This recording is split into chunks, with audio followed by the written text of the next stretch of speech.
Holy cow, what an endgame. Look at the reaction of the chat. Magnus Carlsen doing it again. What a move. What an end game. What a shutdown of Vincent Keimer. One of the top players in the world right now. Made to look like a patzer.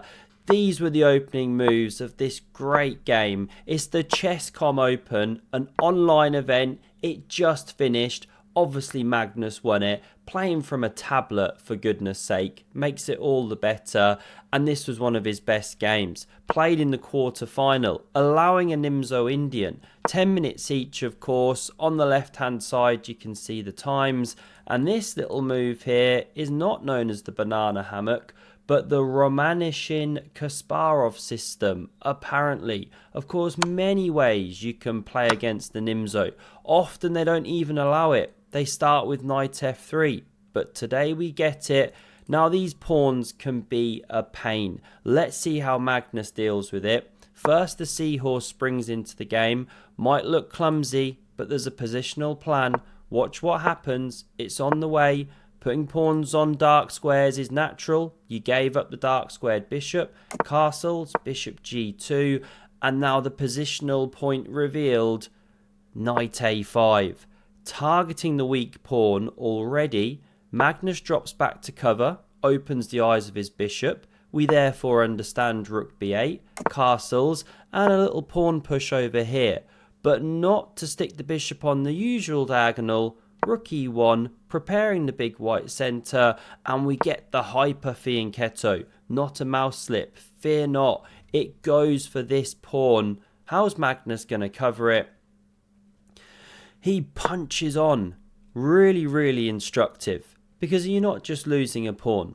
Well, let's say you capture towards the centre, as you're taught to do, usually. Well, now there's queen a4, and there's a couple of loose pieces. This is the best way to cover the knight, but then you can add pressure to it, and if you go for this kind of thing, you're helping the white pawn structure, you're opening the rook, this bishop's awful, and actually white can win back the pawn with a nice structure. If you want to keep the pawn, your structure's a mess, bishop e3 is on the way, this one can't develop, it's awful. Similar ideas if you take with the d pawn. So let's run on with the game here. Queen d7 was played, connecting those rooks. Now we see the knight rotate into b3. Pressure. Don't take. You repair the structure. Help the rook. This is of course a threat. And so this is the move. Played by Vincent. Magnus activates the bishop. Now this is kind of a threat. Kind of not. You give up the bishops. You do open the king. But it's okay. There's not so many white attacking forces over there. You know, there's no knight in the vicinity. So you could actually start taking here. There aren't the same tactics. But not played. Queen e7 to cover the knight. Now we see pawn to c6. And you have to ask yourself, is that best? Shutting down your own bishop. They're so hesitant to do that, the top guys. But you gain space. You cramp pieces. Could be helpful in an endgame. Bear that in mind. h6 chases the bishop. Magnus now gives it up here. We do understand it. The pawn structure's getting quite closed. He's got a couple on dark squares, inhibiting the movement of his bishop. This one's a bit of a pain. So he gives it for that good knight that was controlling e4. And now he thrusts on with the pawns. Big white centre. White slightly ahead here. Vincent fights back. And d5's the knee jerk, right? Definitely playable. But Magnus holds off.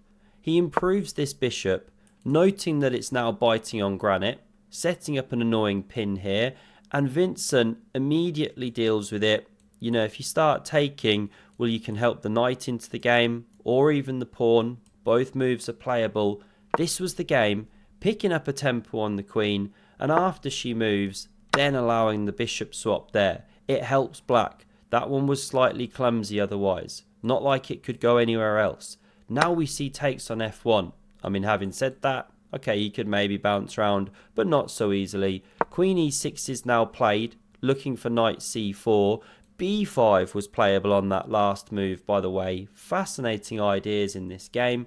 King G2, and Vincent roars like the mighty chess lion he is, gains that space. Magnus now decides it's time to close the position. The queen scurries away here, and it's looking a bit scary.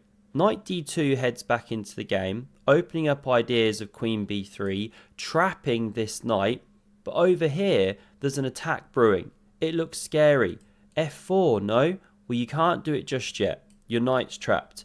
That's why B5. Give this one a square.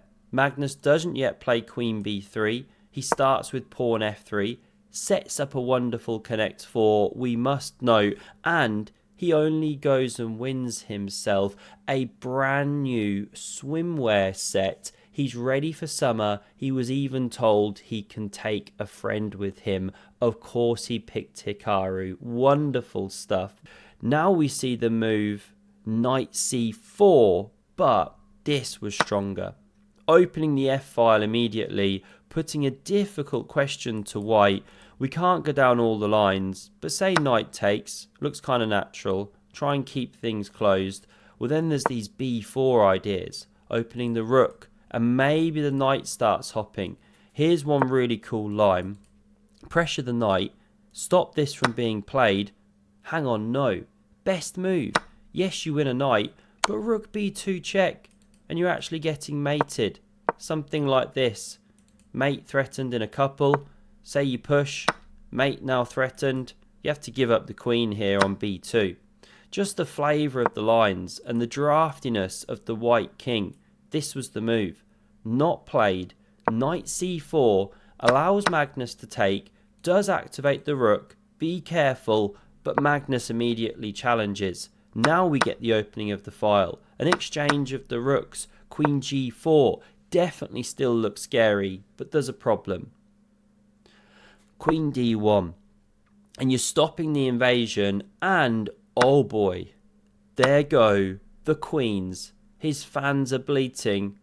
Once you're in the queenless endgame, you are doomed. This is Magnus Carlsen. It looks like black's in control, right?